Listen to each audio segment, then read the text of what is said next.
दोस्तों चलते हैं इसके आगे। दोस्तों गाने के लिए सुर और ताल दोनों का होना बहुत जरूरी है। जब हम सुर की तरफ देखते हैं तो हमको यह पता होना चाहिए कि गाने में कौन कौन से सुर लगे हैं। अगर हम उन सुरों से भटक रहे हैं तो गाने में बेसुरापन आ जाता है। जरूरी नहीं कि संगीत सीखा हुआ व्यक्ति कभी बेसुरा नहीं होता, बिल्कुल होता है। इस बेसुरेपन को मिटाने के लिए बेहद जरूरी है कि आप गाने को ध्यान से सुने। जितनी सुनने की आदत डालेंगे उतना ही आपके लिए बेहतर होगा। हम सोचते हैं कि हमने गाना सुन लिया और अब तो हमको सब कुछ आ ही गया। ऐसा नहीं है दोस्तों।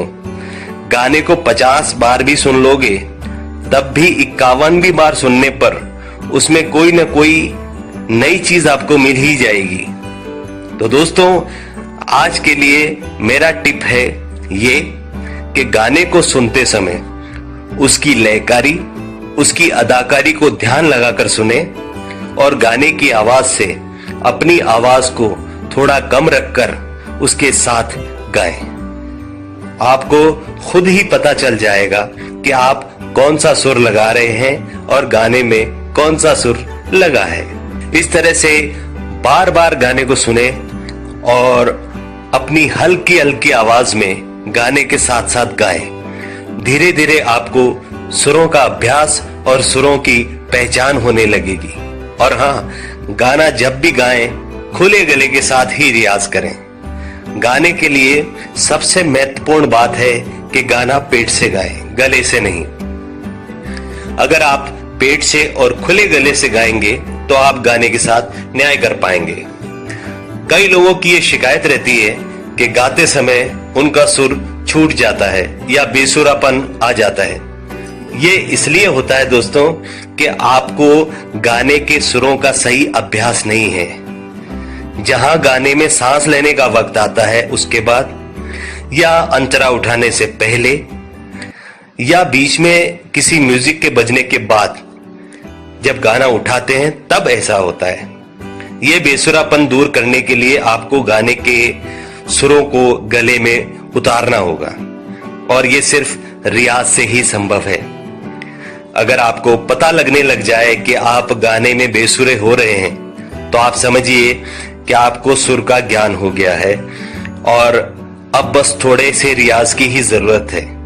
लेकिन आपको पता भी नहीं चल रहा कि आप बेसुरे हो रहे हैं या आपने अपनी स्केल बदल दी है तो यह गंभीर विषय है।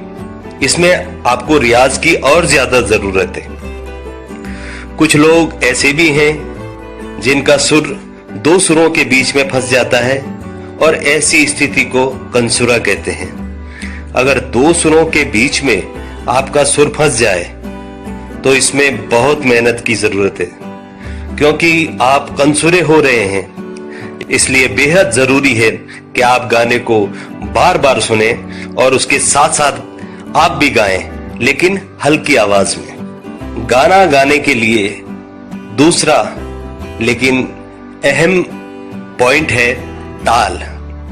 यहां मैंने इसको दूसरे पॉइंट पर लिया है, लेकिन सच मानो तो ये पहला पॉइंट है, क्योंकि संगीत में कहा जाता है कि बेसुरा चल सकता है, बेताला नहीं। ताल यानी टाइमिंग। जिस तरह घड़ी की सुई भी एक परफेक्ट टाइमिंग के साथ आगे चलती रहती है, उसी तरह गाने में ताल भी परफेक्ट टाइमिंग से चलती है। अगर आप उस टाइमिंग में नहीं हैं तो यह बहुत बड़ी चिंता का विषय है। इसके लिए और भी ज्यादा अभ्यास की जरूरत है। आपने देखा होगा कि जो भी गाने वाले सिंगर्स हैं उनके पैर ताल के साथ साथ चलते हैं। इसलिए मैं भी आपको यही सजेस्ट करूंगा कि आप ताल के साथ साथ अपने पैर चलाते रहें। इससे आपको गाने की रिदम का पता चलता रहेगा।